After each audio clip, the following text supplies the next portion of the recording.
Hello, our friends, Evolutionary Energy Arts family. This was our Patreon exclusive talking about, are we going to have real change as RFK Jr. takes the lead? Wow, we will see.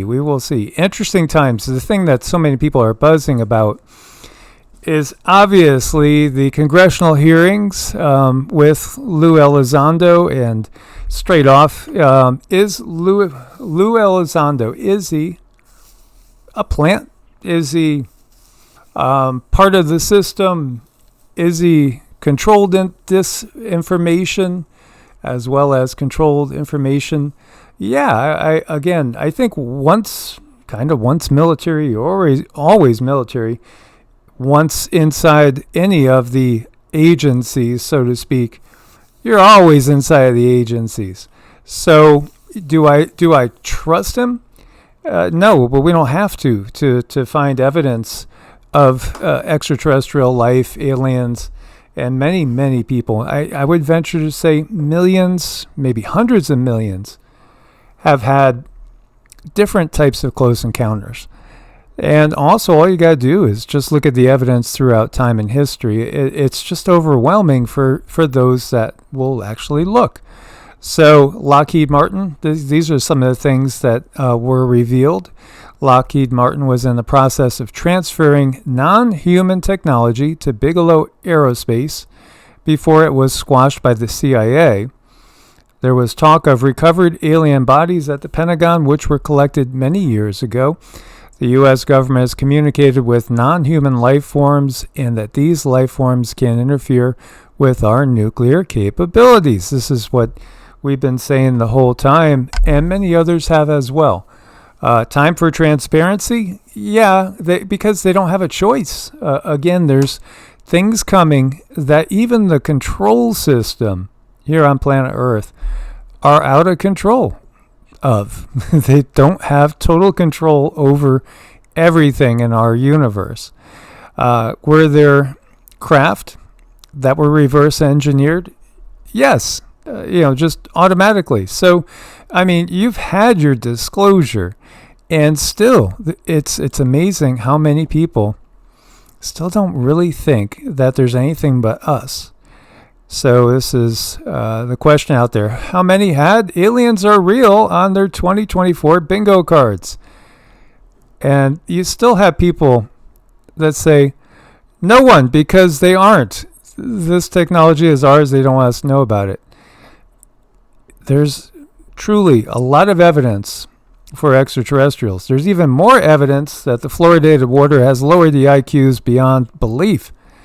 As you look at the comments and the chat bots, when you're watching this, there's a lot of people that are unfortunately beyond ignorant. And then you wonder, what percentage of the world's population is it? What percentage in the United States and the rest of the world? That literally, they don't have the intelligence to even start to comprehend the reality that's around us. And when I say that, it might sound rough, but it is the fact. IQs have been dropping. There's reasons for that. And those reasons are being put out there for all to see. And they're being given as evidence by many people in the health industry. And RFK Jr. himself has spoken about these things. Everything from lowered IQs to, obviously a shortening lifespan, and just the toxicity of everything out there. The toxicity makes it so people can't focus. So many people are on different big FARMA that they can't focus. They can't think clearly. And then they have diets that are literally wreaking havoc with their minds. And I tell you, when you look at the comments could make you really feel like we're never going to get any progress on this planet because there are too many people that are just too dumbed down. But at the same time, we're heading in two different directions. There are those people that have gone down the road of all sorts of, let's just say, different stimulants and antidepressants and also depressants, all sorts of mind-altering chemicals that have played havoc with their health, their mental health as well as physical health, and are now cleaning themselves up. They're detoxing in more than one way. And many people are just totally detoxing themselves from the system itself. As our frequencies are being elevated, those that are going the natural path and are starting to really realize just how expansive and deep and far-reaching the system has been in lowering humans' ability to perceive the deception that's been all around them. Many people recognize that, this system that we have found ourselves within is pure evil. And yet there's a system that system that is within that is not pure evil. It's the exact opposite. That love is at the core and unity is at the core of that system. And this is the end. This is the beginning of the end of the dark system. It still will probably take some time. But this is a start. They have to tell us. They're being forced to tell us. Because there are so many out there, extraterrestrials, interdimensional beings with advanced technology that are showing themselves to us and will show themselves to us singly and en masse at some point in time. When you look to the Hindu stories again, it really is only the people that are of more of a fundamentalist mindset, an Abrahamic mindset, that don't really get the concept of the fact that there's extraterrestrial beings, advanced beings that have been interacting with us for so long. Or they'll just think they're all fallen angels without, again, understanding that the word angel just simply means messenger. And they don't understand that everything that they've been taking for scripture is just that. It's a script to keep them in the dark. When you look to Narasimha Deva, this is taken to be an incarnation of Vishnu. Even in the Hindu system, we still see a lot of things that may not be as accurate as they originally were. And many things are stories and allegories trying to tell us truth. But then it also is a mistake to take these stories as just complete stories and allegory about the never-ending battle between light and darkness, because there's a lot of truth embedded in these stories. And so that there you see Narasimha Deva destroying a demon, and here you see him sitting on a throne like a king with a mace. Why is he holding a mace? Because again, there is this perpetual battle that's going on between the forces we would call good and the forces we would call evil. And you might wonder when you look at some of these Hindu depictions too, why does this guy got blue skin? Well, there's a lot of different reasons for beings that look very, very strange. Some is the fact that really they're depicting extraterrestrials, and what we would call the Devas and the Asuras have been collectively called gods and also demons. And yet, they're all basically extraterrestrials, but then again, so are we all at one point in time, as this planet was seeded with life from many, many different forms of beings, from many different places all across the galaxy. As you see a depiction of a giant with some carnivorous-looking teeth, and a red beard. Wait a minute, there's stories of red-headed giants, red-bearded giants in the Nevada desert, in the Lovelock area, that had peculiar appetites. Oh yeah, but it doesn't mean all giants were bad. In fact, some of the giants were us, inhabiting larger bodies back at a time when there was more oxygen in the Earth's atmosphere. As that geoengineering, weather control, weather warfare has been going on for thousands of years. Thousands of years. And so when I think about that one person saying, he said two parts. He said, no, it's not aliens. The technology is ours. the technology in many cases is ours, but it's given to us or reverse engineered by aliens, but not always reverse engineered. Often it's just simply that we work together. And the United States, for instance, and really when you get down to it, all the major governments have been working with the beings that we would call in the Hindu world the Asuras. And they are the demonic forces. And this right here is a depiction of Garuda. Now, another thing I wanted to bring back and revisit a little bit here, when again, you'll have people that say that was a Nephilim. Yes, but then there were also the Rephaim, the Anakim. There were many different categories of giants, even in the Bible. And the Bible is, again, a very revisionist text. When we look at this, you see a lion head on a human body.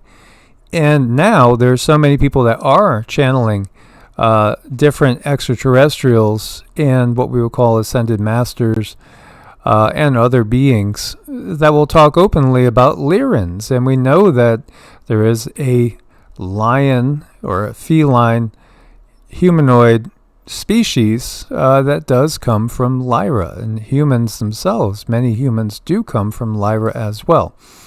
As the Lyran-Draco Wars are really, in so many ways, the originating point of this big saga that we find ourselves in. It's very much like Star Wars.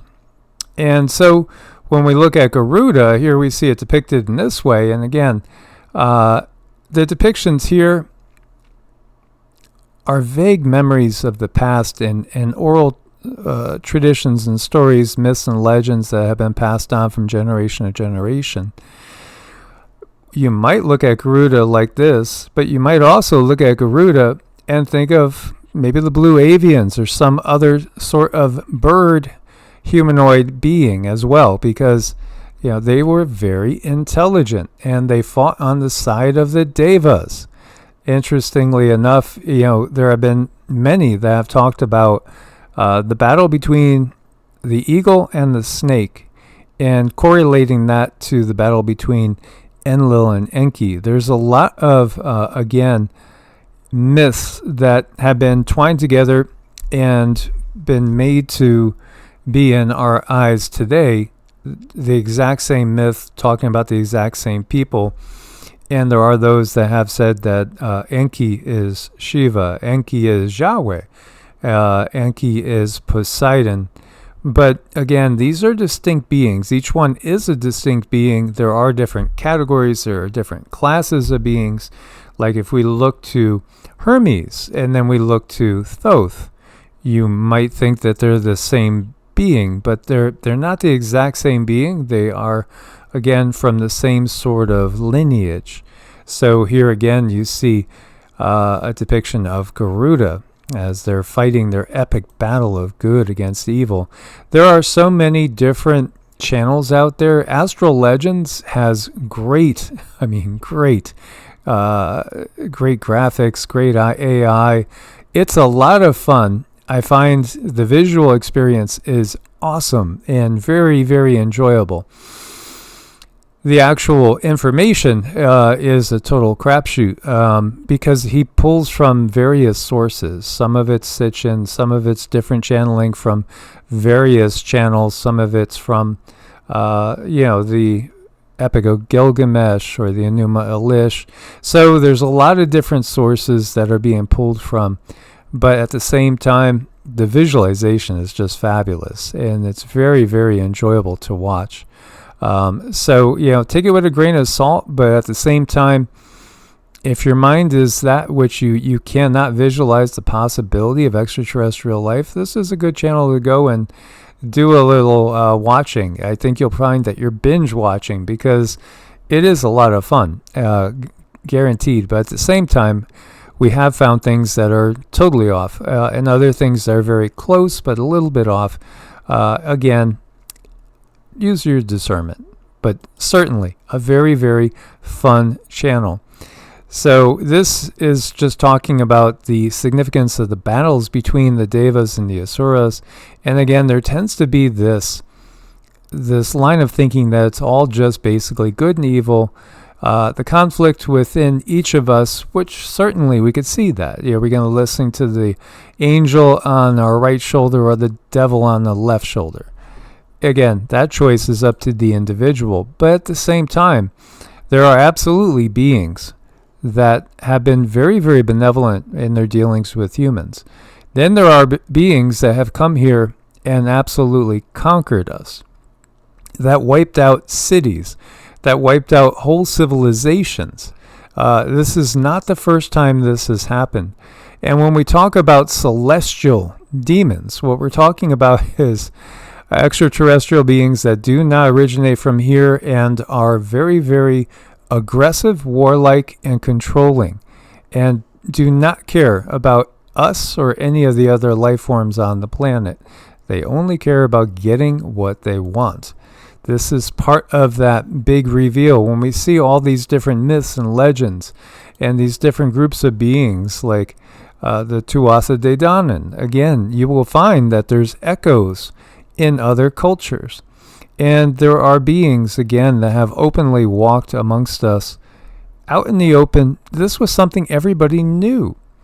It's said there's over 100,000 known extraterrestrial humanoid species just in our galaxy, in the Bhagavad Purana, for instance, and some of the others as far as the Hindu texts. The Hindu texts in their totality dwarf the Bible. The Bible would not make up like 1/1000th of what's out there in all the Hindu texts.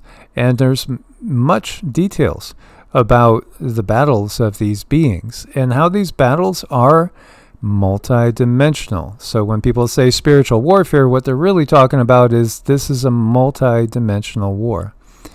And, it's said here that everything in this world is material. But again, the density, the vibrational frequency changes. It's even given that there is a realm beyond this realm where the substance of that realm is of a totally different character, a different emanation than our realm. It's just very well known that there are many worlds. Loka is the word for world in Sanskrit. And there are many worlds in our 3D universe, of which is only one of a countless number of universes. Just like your body is not made up of one singular cell. You have countless cells inside your body. Each one is a distinct unit, an individual, and yet there is a collective.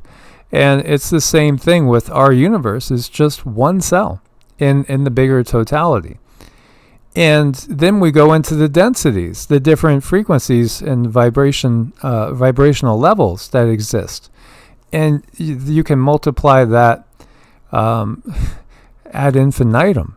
When you get into looking at it, there's so much life you could never even begin to totally categorize it.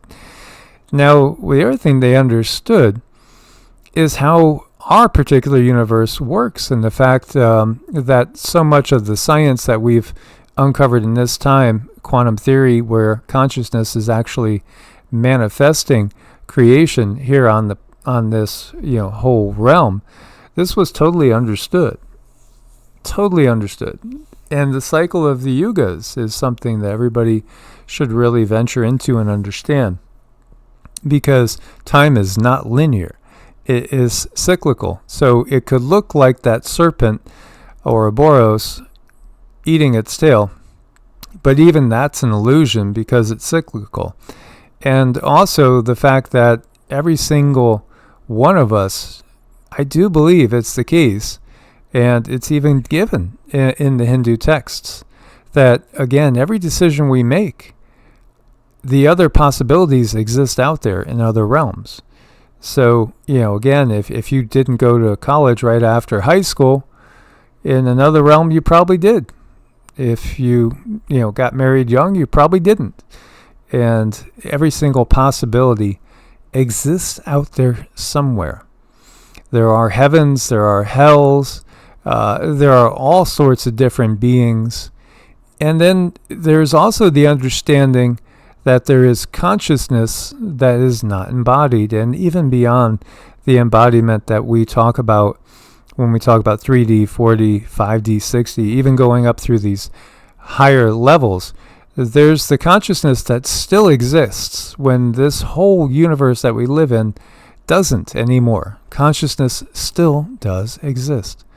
And of course, you can get dogmatic in certain schools of thinking. Same thing you will find in Hindu culture as any, because again, we've been under the same control system for thousands of years, and it's been able to make separation and division in that, just like they do in everything they possibly can, because that's how they keep us fighting ourselves, instead of understanding that we are living in an alien ant farm, and they are manufacturing all the conflicts, all the disruptions that we see, the weather, you name it, it's part of the system.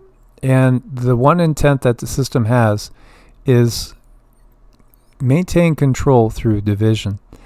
And yet there are so many different worlds out there. This is so clear.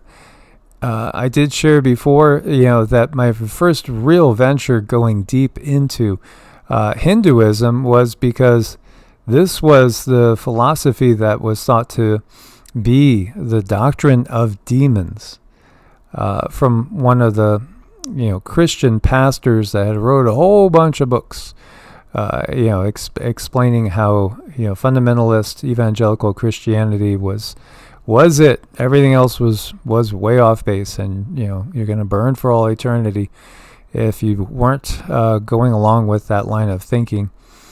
Well, it never jived for me. It never felt like it was even a possibility that was the reality. And the more you looked into the Hindu tradition, the more mind blown it becomes when you understand that they understood that life abounds, that there were beings in this particular density that we are in with advanced cultures way beyond ours. They understood the eternal nature of the soul. They understood that we're having only a temporary human existence, that this existence is something that you planned for. And again, this is something that we learn from and grow from. They understood the actual nature of how the universe works very, very clearly, well beyond anything that you will find in the Abrahamic tradition. And sure, there are some things there that you can see, such as, for instance, the reality of what we might call Christ consciousness. Again, we've talked about the significance of the different numbers, 40 in the Bible being completion, and the representation of 12 apostles, 12 tribes of Israel, and how you can look at those as being basically the 12 constellations, the 12 months of the year. It's again, there is a numerology involved in it and an insight, and certainly we could look at the pointing towards the fact that, again, it's all about igniting the Kundalini, the serpent and the serpent energy, and banishing the serpent from the Garden of Eden, all these references, that are veiled representations of our Kundalini being controlled. And then, Christ means anointed. So obviously anointing the pineal gland through activating the chakras, letting the Kundalini flow, and so that you had an activated pineal gland. And then we actually do have our wings, because we will have a Merkaba, a light body that can start to develop to enable us to travel outside of this 3D, 4D matrix that we find ourselves in, to the higher densities. That's all there too, but it's also very clearly given in the Hindu texts in a different way. It's not really so veiled. It's more, a little bit more obvious, and a little more frank discussion about the nature of consciousness itself and the universe. and the fact that, again, we live in a very, very inhabited multiverse, of which our universe is just one of an infinite number that goes on forever.